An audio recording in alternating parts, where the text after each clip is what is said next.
Der Herzog von Edinburgh starb am 9. April 2021, nur 8 Wochen vor seinem 100. Geburtstag. Ich und seine ganze Familie, dieses und viele andere Länder schulden ihm mehr, als er jemals verlangen würde oder wir jemals wissen werden. Er widmete sein Leben der Pflicht. Die Institution ist das, was für das Land wichtig ist. Und wir sind nur seine Mieter auf Zeit. Und half, die Monarchie zu modernisieren. Er war sich sehr wohl bewusst, dass eine königliche Dynastie, die nicht im Einklang mit ihrem Volk steht, untergehen kann. Wer ist Ihrer Meinung nach der faszinierendste und aufregendste Mann des 20. Jahrhunderts, tot oder lebendig? Ganz oben stand in der Tat Prinz Philipp, weit vor Sean Connery und Präsident Kennedy. Aber trotz seiner berühmten Offenheit Wie so oft musste ich feststellen, dass ich viel besser dran gewesen wäre, wenn ich meine Klappe gehalten hätte. blieb Philipp ein Rätsel. Er war eine öffentliche Person, aber sehr privat. Anhand seltener Interviews, die er im Laufe seines Lebens gegeben hat.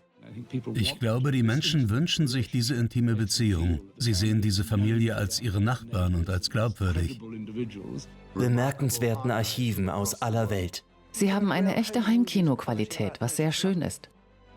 Und ikonischem Filmmaterial, das hier zum ersten Mal koloriert wurde, werden wir die Momente entdecken, die diesen Mann geprägt haben. Er hat die Erwartungen der Welt an die Aufgaben eines Prinzen verändert. Philipp. Prinz, Ehemann, Vater.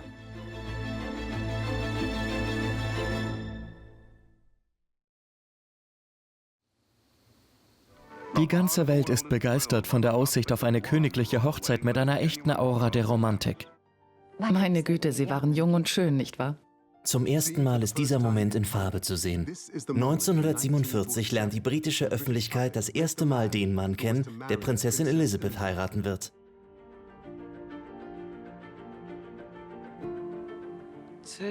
So süß und jung und umwerfend schön. Er war ein so tadelloser Marineoffizier, sowohl was seine Leistungen als auch sein Aussehen betraf. Sie sahen tatsächlich wie ein Hollywood-Paar aus, so hinreißend waren sie. Es ist das bezauberndste kleine Stück Film. Er sieht selbstbewusst aus. Sie stand ihr ganzes Leben lang vor der Presse, aber er ist es, der sie zu beruhigen scheint. Die Chemie zwischen den beiden stimmt einfach. Und das Schöne ist, dass es diesen besonderen Moment gibt. Sie posiert und er posiert neben ihr. Aber dann dreht er sich um und das ist der Punkt, an dem er etwas offensichtlich höchst Unangemessenes gesagt hat. Was auch immer er sagt, sie findet es lustig und versucht dann, sich zusammenzureißen. Sie will offensichtlich nichts verraten.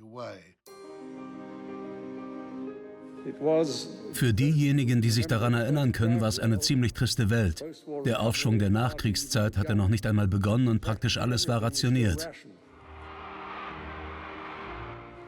Nun, alle schienen der Meinung zu sein, dass unsere Hochzeit ein sehr glückliches Ereignis war und nach den tristen Kriegsjahren wieder etwas Farbe ins Leben brachte. Jedenfalls dachten wir das.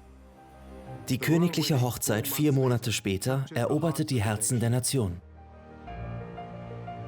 Um der öffentlichen Nachfrage nachzukommen, teilte das Paar Bilder von seiner Hochzeitsreise. Das ist einfach nur wunderbar. Gedreht in Schwarz-Weiß, ist er nun zum ersten Mal in Farbe zu sehen. Die dunklen Jahre des Krieges liegen hinter ihnen. Und dies ist, nun ja, der Beginn einer neuen Ära, nicht wahr? Der Herzog von Edinburgh betrachtete die Welt nicht durch eine rosarote Brille. Aber er war ein Mensch mit viel Gefühl. Und manchmal bekommen wir Zugang zu Briefen von ihm, als er und die Königin noch jung waren. Und man sieht, dass er romantisch war. Es war ohne Zweifel eine Liebesheirat. Nachdem Philipp Prinzessin Elizabeth geheiratet hatte, schrieb er an Elizabeths Mutter, die damalige Königin: Lilibet ist das einzige Ding auf der Welt, das für mich absolut echt ist. Und mein Bestreben ist es, uns beide zu einer neuen gemeinsamen Existenz zu verschmelzen, die nicht nur in der Lage sein wird, die auf uns gerichteten Schocks zu überstehen, sondern auch eine positive Existenz für das Gute haben wird. Das zeigt eine viel weichere Seite von Philipp, dem Mann, der nie seine Gefühle gezeigt hat.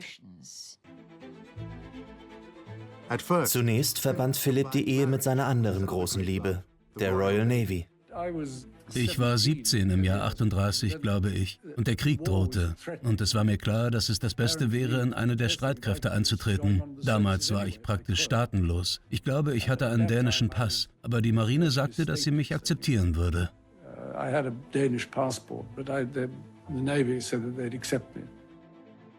Prinz Philipp liebte es, Militärgeschichte zu lesen. Und er hatte mehrere Biografien über Napoleon gelesen. In einer dieser Biografien stieß er auf einen interessanten Satz von Napoleon, der wie folgt lautete: Wenn man einen Menschen verstehen will, sollte man wissen, wie die Welt in dem Jahr aussah, in dem er 21 Jahre alt wurde. Er wurde 1942 21 Jahre alt und Prinz Philipp spiegelte absolut die Werte, die Einstellungen und den Sinn für Humor dieser Kriegsgeneration wider. Für viele Menschen war das die beste Generation. Er hatte während des Krieges sehr tapfer gedient. Er hat sich schon sehr früh zu diesem Land bekannt. Philipp ging fast unmittelbar nach der Hochzeit zurück zur Royal Navy. Er war niemand, der nur faulenzt. Blondes Haar sieht man auf Schwarz-Weiß-Aufnahmen nicht so gut. Was ich meine ist, er ist auffallend gut aussehend. Er war ein Überflieger, er war ein Goldjunge, passend zu seinen goldenen Locken. Verständlich, warum die Königin sich in ihn verliebt hat. Auf Malta übernahm der Herzog von Edinburgh das Kommando über die HMS Magpie. Und es gibt keinen stolzeren Moment im Leben eines Seemanns als sein erstes Schiff.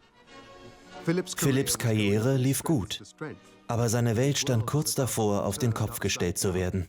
Ich hatte sie nur ein Jahr lang, weil alles ziemlich schwierig wurde. Dem König ging es nicht gut und es wurde beschlossen, dass wir 1951 nach Kanada gehen sollten. Also musste ich von dort zurückkommen. Und dann wollte der König nach Australien gehen, aber er konnte nicht. Und so wurden wir dorthin geschickt und dann starb er natürlich. Und das war das Ende meiner Karriere bei der Marine. Als sie 1952 erfuhren, dass der König gestorben war, brach für ihn eine Welt zusammen. Sein natürlicher Dienstort, die Marine, war nicht mehr möglich. Und ich glaube, das war ein großer Schock. Es geschah früher als erwartet, denn der alte König George VI. Starb viel früher, als man es sich gewünscht hätte. Die Sache ist die, dass sowohl die Königin als auch ich in eine Situation hineingestoßen wurden, die weit vor unserer Zeit lag, weit vor unserer Altersgruppe. Mit 30, eine ziemlich intensive Erfahrung.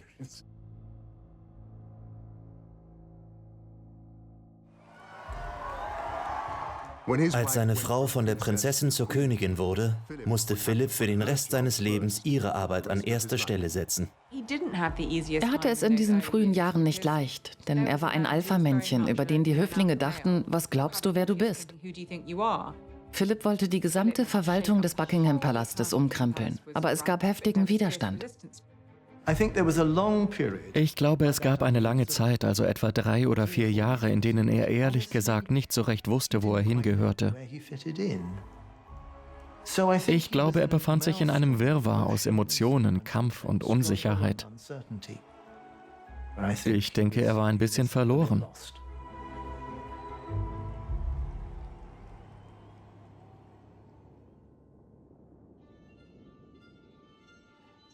Aber im Jahre 1956, 3 Jahre nach der Krönung, begab sich Philipp auf eine Reise, die sein Leben für immer verändern sollte. Wenn man zur See fährt, ist man plötzlich einem Element ausgesetzt, das man nicht wirklich kontrollieren kann. Man ist ihm ausgeliefert. Und ich glaube, das ist ganz gut für die Seele, ehrlich gesagt.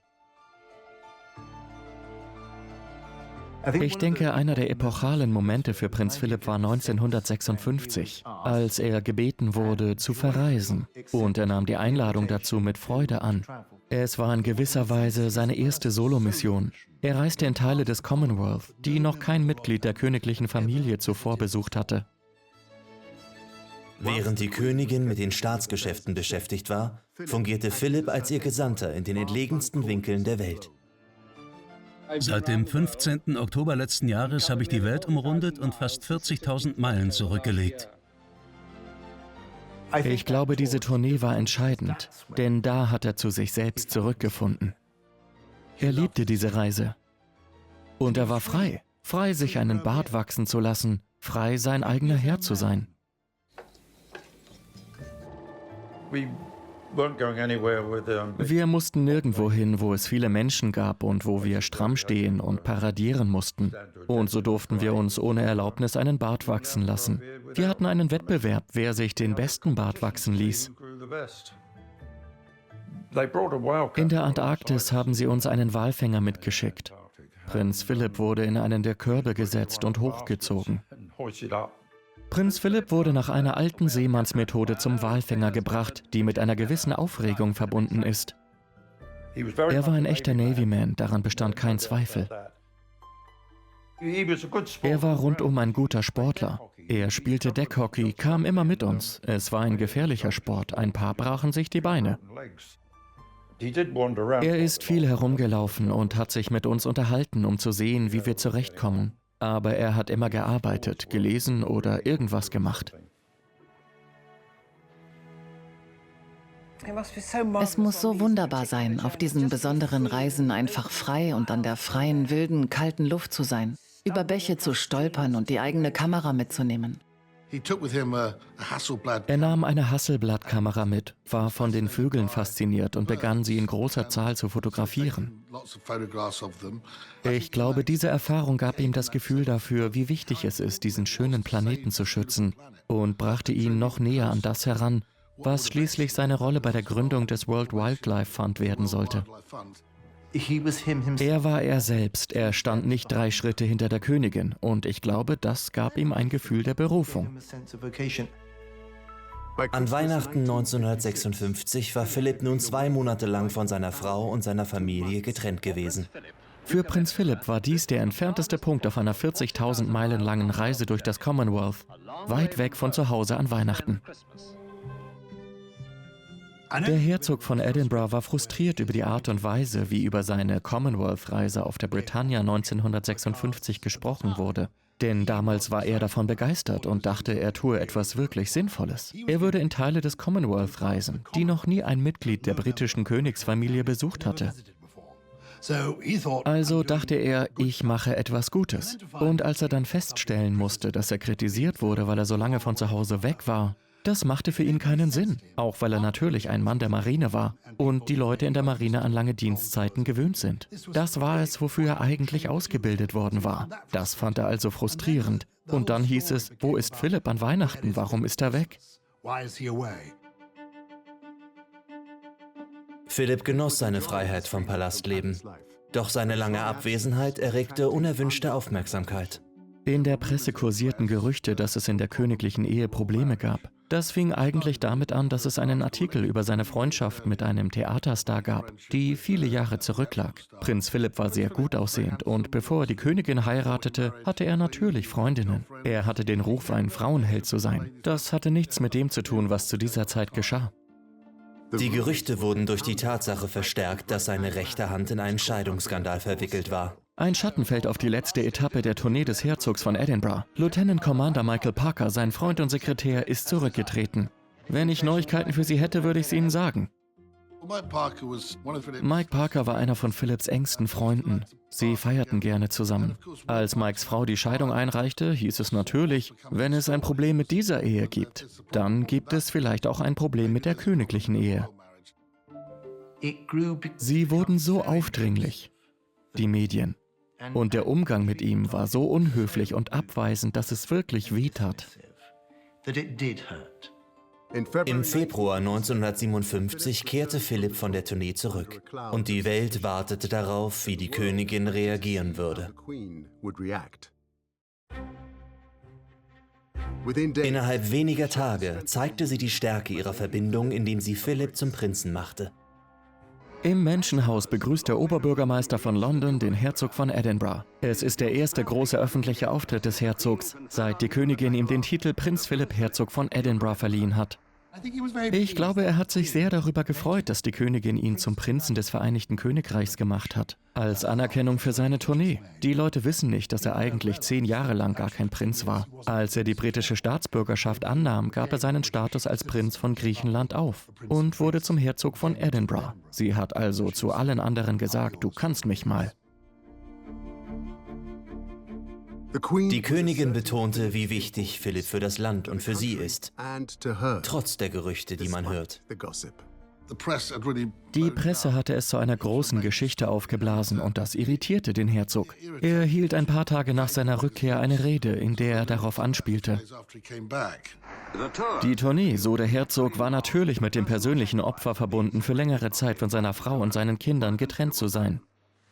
Dieses Gemeinwesen, auf das jedes Mitglied so stolz ist entstanden, weil Menschen Opfer gebracht und sich in den Dienst der Gemeinschaft gestellt haben. Und ich für meinen Teil bin bereit, eine Menge zu opfern, wenn ich dadurch sein Wohlergehen auch nur ein wenig fördern kann. Philipp hatte seine Marinekarriere für die Königin geopfert und verbrachte einige Zeit fern von seiner Familie, damit sie es nicht tun musste. Und als er zurückkehrte, unterstützte er die Königin, indem er bei der Erziehung ihrer kleinen Kinder half. Bei der Königin und dem Herzog von Edinburgh war es immer so, dass die Königin das Staatsoberhaupt war. Aber Prinz Philipp war das Oberhaupt der Familie. Und ich denke, diese Rollenaufteilung hat sehr gut funktioniert. Er war ein zupackender Vater. Er wollte, dass sie eine gute, sichere und glückliche Kindheit haben, obwohl ihre Mutter die Königin und er der Herzog von Edinburgh ist und eine Menge zu tun hat. Auch bei kühlem Wetter ein Vergnügen, die Pferdeshow in Windsor. Oh, das ist süß. Das habe ich noch nie gesehen. Und da ist Anne. Oh, sieh sie dir an. Das ist interessant, denn hier zeigt er sich fürsorglich. Wir sehen ihn ja nicht unbedingt als Fürsorger. Er sorgt dafür, dass Anne warm genug ist. Sehr süß. Philipp konnte sehr gut mit seinen Kindern umgehen. Er konnte ein ziemlich rauer Typ sein. Charles war ein sehr sensibles Kind und Philipp verstand das einfach nicht. Er selbst war ein ziemlich robuster Mann. Er wollte, dass vor allem sein Sohn seinem Ebenbild entsprach. Und das tat er nicht. Die königlichen Kinder waren hart im Nehmen und wurden dazu ermutigt, das Leben so zu nehmen, wie es kommt. Prinz Charles spielt Cricket und Fußball, segelt, schwimmt, reitet auf Pferden und fährt Fahrrad. Philipp war ein geborener Sportler. Und ich glaube, dass er deshalb dachte, dass es auch eine wirklich gute Sache für seine Kinder sein könnte. Vor allem Mannschaftsspiele helfen ihnen meiner Meinung nach zu lernen, wie sie sich verhalten sollen. Sie müssen lernen zu gewinnen und zu verlieren, zu kooperieren und sich in ein Team einzufügen. Ich denke, das ist alles gut. Prinz Philipp war für alle Entscheidungen in Bezug auf die Schulen zuständig und er war sehr daran interessiert, dass Prinz Charles nach Gordonston ging. Die Königin war nicht begeistert, aber er setzte sich durch. Der englische Thronfolger wird Gordonston besuchen, die Alma Mater seines Vaters, Prinz Philipp. Charles wird mit einem Dutzend anderer Jungen in einem Schlafsaal schlafen und um 7 Uhr morgens zu einem Lauf über das Gelände gejagt. Gerüchten zufolge hatte der junge Prinz Vorbehalte gegen den Besuch dieser Akademie mit ihrer spartanischen Routine. Ich denke, er dachte wahrscheinlich, dass es Charles in Form bringen und ihn zu einem robusteren Typ machen würde. Natürlich hatte es genau den gegenteiligen Effekt. Der Herzog von Edinburgh und Prinz Charles schauen sich ein ihnen geschenktes Kajak an. Ich sagte einmal zu Prinz Philipp, es ist seltsam, dass die Leute sagen, Sie und Prinz Charles seien so verschieden, obwohl sie sich in vielerlei Hinsicht so ähnlich sind. Sie gehen auf dieselbe Art und Weise, sie sprechen auf dieselbe Art und Weise. Sie teilen ihr Interesse an jungen Menschen, an der Natur, an Kunst und Wissenschaft. Er sagte, ja, aber es gibt einen Unterschied. Ich bin ein Pragmatiker und Prinz Charles ist ein Romantiker. Was den Charakter betrifft, könnte man kaum zwei Männer finden, die unterschiedlicher sind. Philipp war sehr unnachgiebig, ließ sich nicht unterkriegen und nahm Dinge nicht zu persönlich. Jeder, der beide kannte, würde sagen, dass der Prinz von Wales ganz anders ist. Er ist viel sensibler und nimmt die Dinge viel intensiver und persönlicher wahr als sein Vater. Philipp liebte sein Internat, Charles hasste es, denn Philipp wuchs in einer zutiefst dysfunktionalen Familie auf. Ich meine, eine schockierend gestörte Familie. Und die Schule hier im Vereinigten Königreich, das Internat, gab ihm Stabilität. Seine Kindheit war außergewöhnlich. Sein Großvater, der König von Griechenland, wurde ermordet. Seine Eltern mussten Griechenland verlassen. Sie wurden ins Exil vertrieben, als Prinz Philipp noch ein kleiner Junge war. Sie lebten in Paris. Sie hatten nicht viel Geld. Dann trennten sich seine Eltern. Sein Vater floh nach Südafrika und lebte dort bei einer Freundin. Seine Mutter erlitt einen Nervenzusammenbruch und war einige Jahre lang in einer Klinik. Wir sprachen darüber. Er beschloss, glaube ich, schon sehr früh, dass er kein Opfer seiner Erziehung sein wollte. Philip hielt sich nicht mit der Vergangenheit auf. Er konzentrierte sich auf die Zukunft. Er wusste, dass er mit Menschen in Kontakt treten konnte, wie es die Königin nicht konnte, und verändern könnte, wie die Monarchie wahrgenommen wird. Ich habe das Gefühl, dass ich eine Position innehabe oder dass ich den Einfluss, den ich habe, zum Wohle des Landes nutzen möchte. Daher bin ich der Meinung, dass ich mein Bestes für die Gemeinschaft tun sollte, auf welche Weise auch immer. Ich glaube, diese Tournee im Jahr 56 gab ihm die Möglichkeit zu erkennen, dass er als Herzog von Edinburgh eine eigene Position innehatte, die es ihm ermöglichte, etwas zu bewegen. Und Junge, er hat wirklich einiges erreicht. Wenn man ihn sozusagen in seiner Blütezeit kannte, war man überwältigt von der Energie dieses Mannes, die er an den Tag legte. Ich wurde Berufungsvorsitzender der National Playing Fields Association. Und was ich an ihm mochte, war, dass er jeden Tag ins Büro ging und das Ganze routiniert leitete. Er war morgens um 10 Uhr in seinem Büro und ging nicht eher, bevor die Einkäufe in den Ausgabeschacht geräumt waren. Die Leute, die für ihn arbeiteten, liebten ihn sehr. Philip erkannte, dass er seine Popularität zu seinem Vorteil nutzen konnte. Die Werbung, die einen Besuch von mir umgibt, ist nicht unbedingt Werbung für mich, sondern für die Sache, die besucht wird. Und mit ein wenig Intelligenz kann man Orte auswählen, die man besucht, um Aufmerksamkeit für sie zu erregen, weil sie wertvoll sind. Philipp umgab eine andere Energie. Bei der Königin herrschte eine Art Ehrfurcht und Verwunderung. Bei Philipp gab es viel mehr Interaktion mit den Menschenmassen. Er war so gut aussehend und so charmant. Und er wurde zum beliebtesten Mann Großbritanniens, zum beliebtesten Prinzen der Welt gewählt. Er war wirklich ein edler Mensch.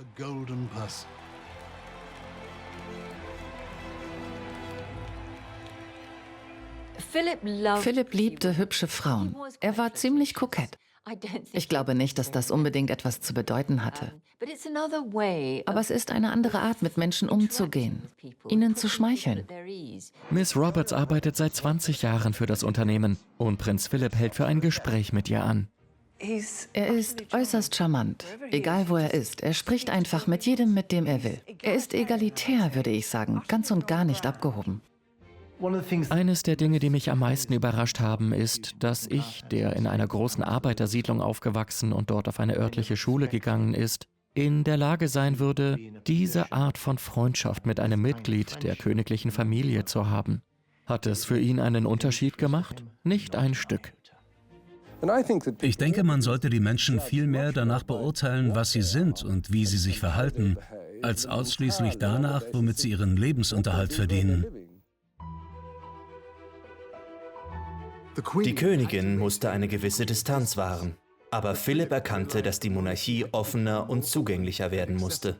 Das Wesen der Monarchie ist eine sehr persönliche Beziehung.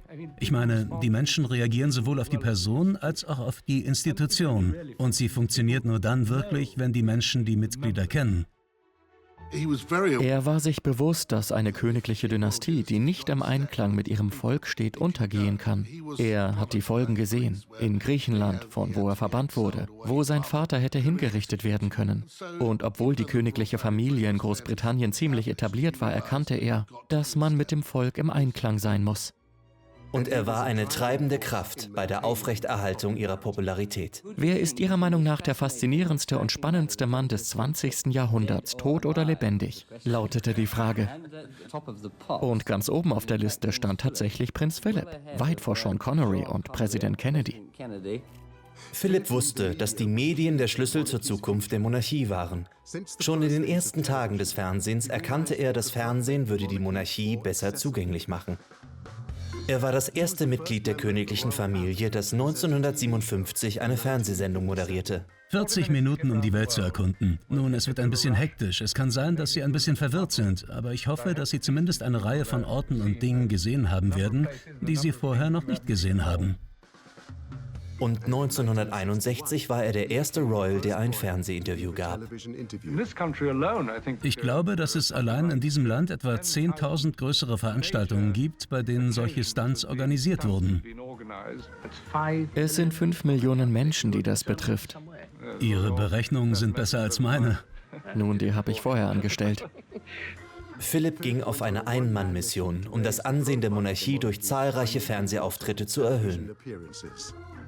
Unser Gast bei Face the Press heute Abend ist extra aus London eingeflogen, um an der Sendung teilzunehmen. Und es ist Philipp Herzog von Edinburgh. Heute Abend sind Fernsehzuschauer in ganz Australien dazu eingeladen, seine königliche Hoheit Prinz Philipp zu treffen. Er würde argumentieren und debattieren und wie Sie vielleicht wissen, war Prinz Philipp sehr direkt. Was haben Sie sich unter den Tälern von Südwales oder gar dem Norden vorgestellt? Sind Sie Waliser?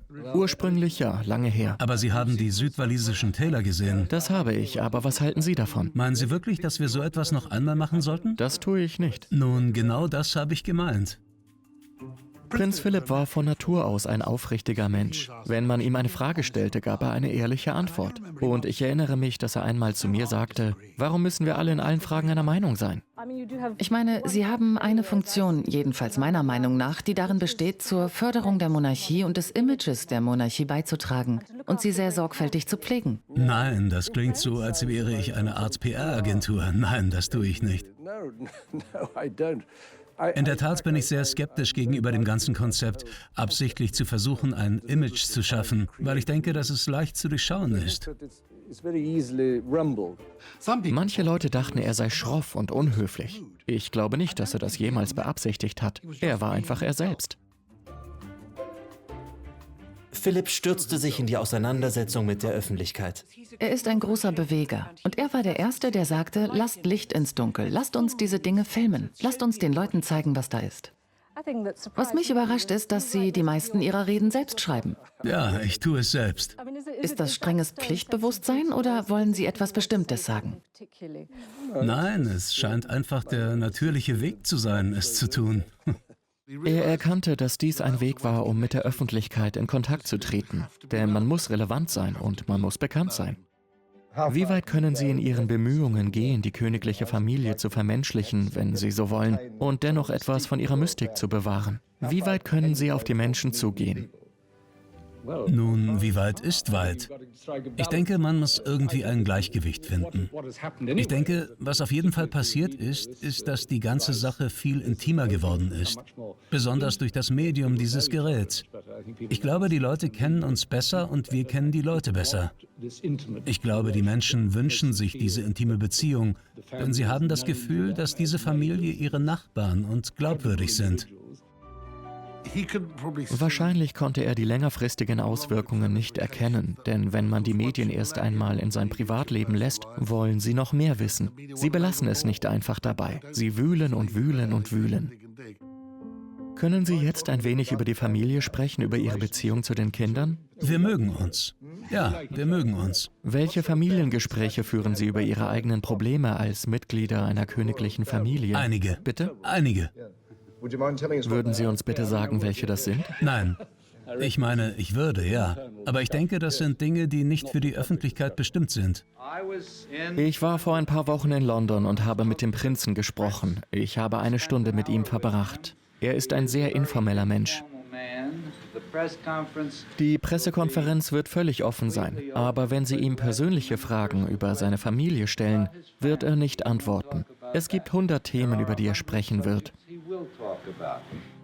Ich habe mal zum Prinzen gesagt, du hast die Medien ins Spiel gebracht mit deinem ersten Fernsehinterview. Und er hat mich sofort unterbrochen. Ja, über die Arbeit, die ich gemacht habe. Natürlich nutzt man die Medien. In den 50er Jahren waren sie neu. Die BBC hatte gerade erst mit dem Fernsehen begonnen. Und ich nutzte es, um über die Projekte zu sprechen, nicht um über mich selbst zu reden. Und das war seine Regel. Sprich über das, was du tust, nicht über dich selbst. Philipp hatte die Tür zu den Medien geöffnet und sie konnte nicht mehr geschlossen werden. Es war eine Art Hassliebe zur Presse. Er war von ihnen irritiert. Es gibt bestimmte Dinge, die sie gelegentlich tun, die ich vielleicht nicht sehr mag. Die Sache mit dem Abhören von Gesprächen. Wenn man ein Gespräch führt und jemand hält einem so ein Gerät hin, ein Tonbandgerät oder eines dieser langen Abhörgeräte, mit denen man ein Gespräch aus 20 Metern Entfernung abhören kann, dann wird man ein bisschen unruhig. Steck's dir in den Mund.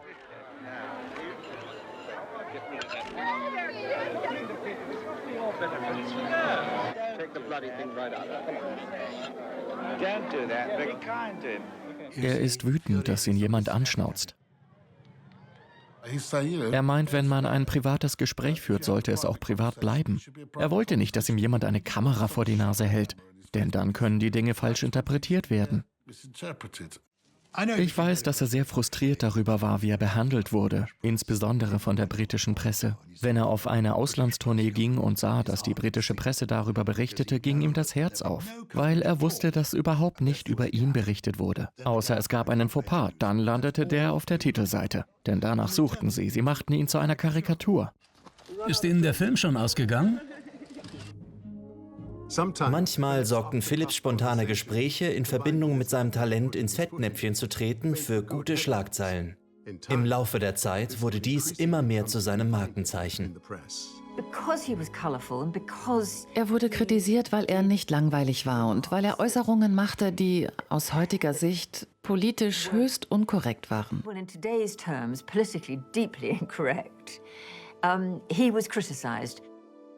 Die Presse war auf der Suche nach solchen Fauxpas. Ich gehörte dazu, ich weiß. Tatsache ist, dass er sich auch mal vergriffen hat. Die Bemerkung mit den Schlitzaugen in China war ein Fehler. Er hat durchaus erkannt, dass er die Gabe hat, das Falsche zu sagen. Er hat sogar selbst einen Begriff dafür erfunden. Fuß im Mund. Natürlich mache ich Fehler, meine Güte, ich behaupte ja nicht, dass ich keine mache. Wie so oft stelle ich fest, dass ich viel besser dran gewesen wäre, wenn ich meine Klappe gehalten hätte. Leider hat das Image von Prinz Philipp, dass er zu Fauxpas neigt, manchmal die brillante Arbeit, die er im Laufe der Jahre geleistet hat, etwas überschattet. Aber nicht nur Philipp musste sich dem kritischen Blick der Presse stellen. Haben Sie nicht die schreckliche Befürchtung, dass das ganze Rampenlicht auf Ihren ältesten Sohn fallen wird? Was werden Sie tun, um ihn entweder davor zu schützen oder es erträglicher zu machen? Nun, ich denke, es ist schwierig, es erträglicher zu machen. Aber man kann es ihm gegebenenfalls etwas leichter machen, indem man auf die Fallstricke hinweist und davor warnt, was unter bestimmten Umständen passieren könnte.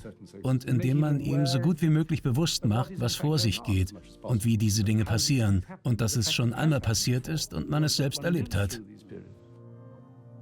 Er wusste, dass man ein ziemlich harter Typ sein muss, wenn man in den Zeitungen steht, aller möglichen Dinge beschuldigt wird und für alle möglichen Dinge kritisiert wird und das überleben will. Und ich vermute, dass er dachte, Charles würde es wirklich schwierig finden. Ich glaube nicht, dass irgendjemand vorhersehen konnte, was in den 80er und 90er Jahren geschah. Anfang der 90er Jahre erreichte der Presserummel um die scheiternde Ehe seines Sohnes einen Schub. Der Prinz und die Prinzessin haben heute auf ihrer Südkorea-Tournee wieder tapfere Gesichter gezeigt. Es sind die Medien, die die Probleme verursachen. Lassen Sie sie in Ruhe. Sie haben Probleme wie alle anderen auch, aber ich denke, es ist an der Zeit, dass man sie in Ruhe lässt. Paparazzi. Ich glaube nicht, dass sie so genannt wurden, als er das erste Mal Opfer davon wurde.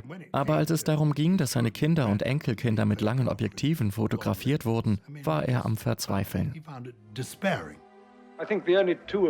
Ich glaube, ich habe nur zwei Abneigungen. Zum einen gegen den Klatschreporter, der sich nicht an die Tatsachen halten und nicht besonders konstruktiv sein will. Und gegen den neugierigen Kameramann, der geradezu versucht, etwas Ungewöhnliches zu finden, um Kasse zu machen.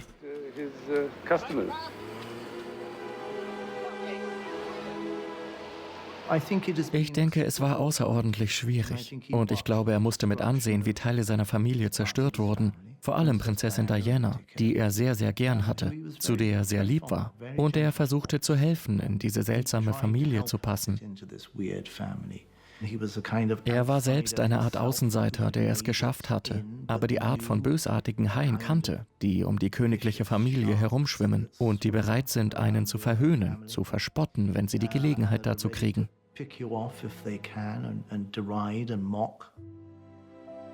Ich glaube, es bedrückte ihn, dass die Presse, wie er mir einmal sagte, die königliche Familie in eine Seifenoper verwandelte. Prinz Philipp wusste, dass wenn man etwas Falsches tut, wie zum Beispiel eine ehebrecherische Affäre, die Presse das wahrscheinlich herausfinden wird. Und unter der neuen, unnachgiebigen Presse der 80er und 90er Jahre würden sie es in die Zeitung bringen. Er mochte die Presse nicht. Er hatte auch keine besondere Zuneigung zu den Journalisten, ganz im Gegenteil. Aber er wusste, dass sie einen Job zu erledigen hatten. Es lag an seiner Familie, ihnen nicht die Gelegenheit zu geben, über sie zu schreiben. Ich würde sagen, dass Philipp ziemlich entsetzt darüber war, dass Charles gegenüber Jonathan Dimbleby seinen Ehebruch zugegeben hat. So viele der Geschichten, die in dieser Zeit ans Licht kamen, waren so schädlich. Nicht nur für die Personen, sondern auch für die Integrität der Monarchie, für die Philipp und Elizabeth so viele Jahre lang hart gearbeitet hatten.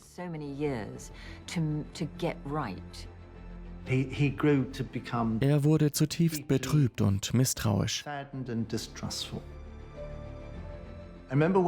Ich erinnere mich, als Prinz Philipp und ich nach Nordgriechenland fuhren. Es war die Woche, in der diese beunruhigenden Fotos von Fergie und ihrem Finanzberater und der Vorfall mit dem Zehensaugen aufkamen und er von den Medien gejagt wurde. Aber wir haben sie alle abgeschüttelt. Und auf der Rückfahrt mit der Fähre war er in schlechter Stimmung. Er wollte zurück in diese raue, alte Welt. Aber es sollte noch schlimmer werden.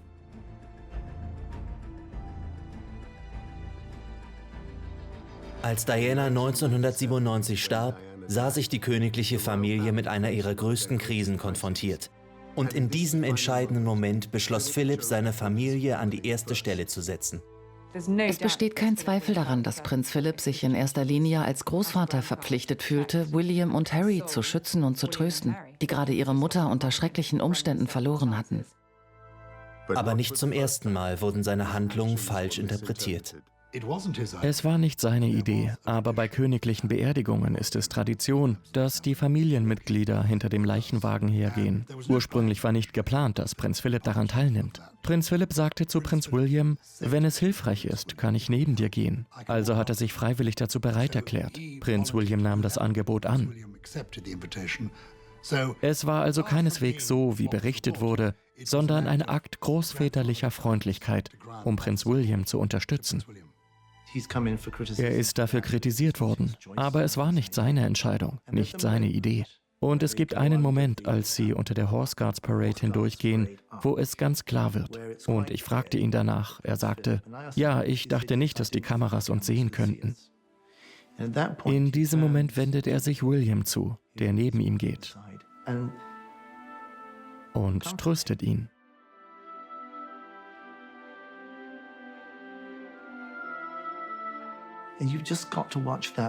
Man muss sich diesen Moment einfach ansehen und begreifen, dass hier ein Großvater versucht, seinem jungen, sehr verletzlichen Enkel zu helfen, diesen schrecklichen, schrecklichen Moment zu überstehen.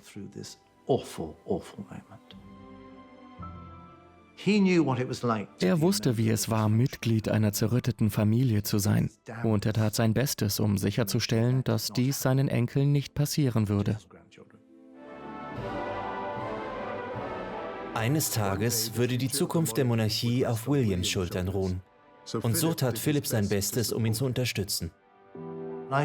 Ich denke, bei William haben die Königin und Prinz Philipp tatsächlich erkannt, dass er jemand war, der aus der Bahn geraten konnte, der Gefahr lief, aufgrund dessen, was er durchgemacht hatte, ein Leben zu führen, das stark aus den Fugen geraten konnte. Und sie haben ihm Halt gegeben. Und das trägt bis heute Früchte.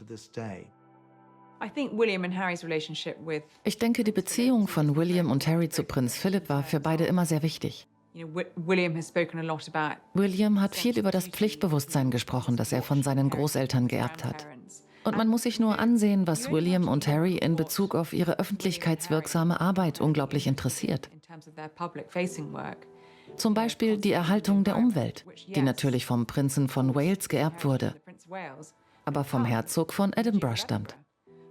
Diese Dinge, für die er sich jahrelang interessierte, sind nun zu den Eckpfeilern der Arbeit seiner Enkelkinder geworden. Im Jahre 2017 beschloss Prinz Philipp, dass es an der Zeit war, das Zepter an die nächste Generation zu übergeben. Und er überraschte die Welt mit seinem Rückzug aus der Öffentlichkeit. Prinz Philipps letzter offizieller Termin bei den Royal Marines auf dem Vorplatz des Buckingham-Palastes hat vielen Menschen eine Gänsehaut verursacht. Denn alles an diesem Tag stand für all das, was Philipp auszeichnete. Es regnete in Strömen, es waren schreckliche Bedingungen für jemanden in seinen 90ern, um nach draußen zu gehen. Aber er kam in seiner Melone heraus. Ich glaube, das Bild von ihm, wie er seinen Hut lüftet, war einfach so ergreifend und bewegend, dass die Menschen damals ein Gefühl dafür bekamen, was wir verlieren. Als ich das letzte Mal an einer offiziellen Veranstaltung mit dem Herzog von Edinburgh teilnahm, kam er in den Raum, rannte auf den Schreibtisch zu, sprang auf ihn rauf und begann zu sprechen. Er war Anfang 90. Er hatte im Grunde 70 Jahre gedient. Und ich glaube, die Königin dachte, warum nimmt er sich nicht einfach eine Auszeit? Warum macht er nicht eine Zeit lang sein eigenes Ding? Und er war einverstanden. Wenn die Königin damit einverstanden war, sagte er, dass er das tun würde. Und das tat er auch. Ich glaube, die Königin hätte es wirklich sehr viel schwerer gehabt. Ihr ganzes Leben ist die Pflicht, deshalb hätte sie nie aufgegeben. Aber ohne Prinz Philipp an ihrer Seite wäre es, glaube ich, unerträglich gewesen. Ich glaube, er war die ganze Zeit über da. Was hat Prinz Philipp der Königin geschenkt? Nun offensichtlich so viel. Er hat sie zum Lachen gebracht. Und das ist eine wunderbare Sache. Und natürlich hat er sie ganz normal behandelt. Denn niemand auf der Welt behandelt die Königin normal, nicht einmal ihre Kinder. Nur der Herzog von Edinburgh tat das. Und er behandelte sie wie eine Frau, wie seine Ehefrau. Und natürlich konnte niemand auf der Welt zum Herzog von Edinburgh sagen, oh Philipp, halt die Klappe, außer der Königin. Und das tat sie. Ich fürchte, Prinz Philipp musste sich schon allzu oft anhören, was ich zu sagen habe. Häufig haben wir meine geplante Rede vorher besprochen. Und wie Sie sich vorstellen können, hat er seine Ansichten in aller Deutlichkeit zum Ausdruck gebracht. Er ist jemand, der Komplimente nicht so leicht annimmt. Aber er war in all diesen Jahren einfach meine Stärke und mein Halt. Und ich und seine Familie und dieses und viele andere Länder schulden ihm mehr, als er jemals verlangen würde oder wir jemals wissen werden. In den letzten 1,5 Jahren seines Lebens verbrachte Philipp mehr Zeit mit der Königin als in den Jahren davor. Denn sie trafen sich in Windsor und lebten dort zusammen fast ein ganzes Jahr lang isoliert. Für die Königin war es sehr wertvoll, diese Zeit mit ihm zu verbringen, bevor er starb. Prinz Philipp starb am 9. April 2021. Bei seiner Beerdigung schritt seine Familie hinter seinem Sarg, angeführt von seinem ältesten Sohn. Ich glaube, dass die Beziehung zwischen Charles und Philipp im Laufe der Jahre enger wurde. Es gab ein Verständnis füreinander und eine Art Vergebung. Ich glaube, dass sowohl Charles als auch Philipp in den letzten 10 Jahren reifer geworden sind. Beide haben gelernt, sich gegenseitig zu respektieren und den Standpunkt des anderen zu respektieren. Sie mussten nicht unbedingt einer Meinung sein, aber sie respektierten sich. Ich glaube, dass es für Charles sehr wichtig war, seinen Vater im Krankenhaus zu besuchen. Es war eine Übergabe des Staffelstabs.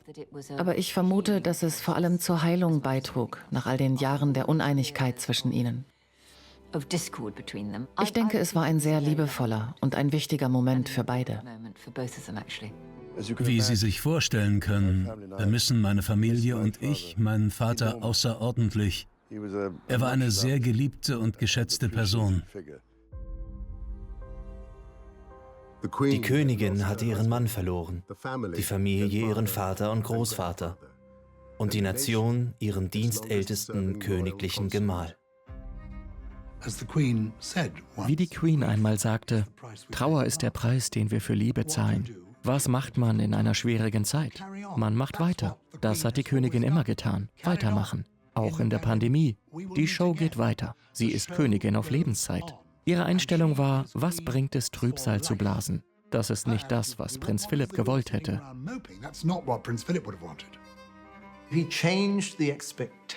Er hat die Erwartungen der Welt an die Aufgaben eines Prinzen verändert. Er hat diese Welt, glaube ich, sanfter, manchmal faszinierender und lustiger gemacht.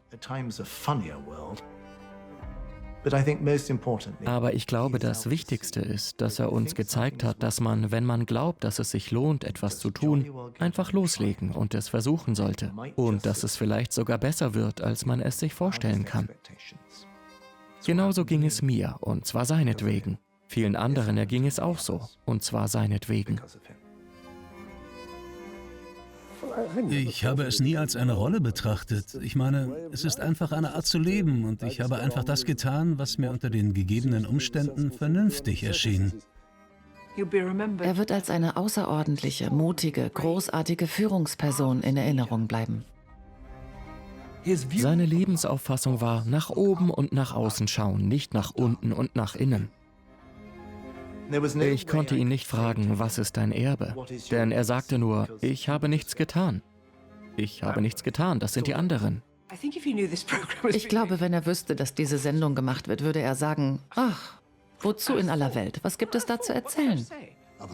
Ein weiteres dummes Programm, kannst du nicht dein eigenes Leben leben? Das würde er sagen.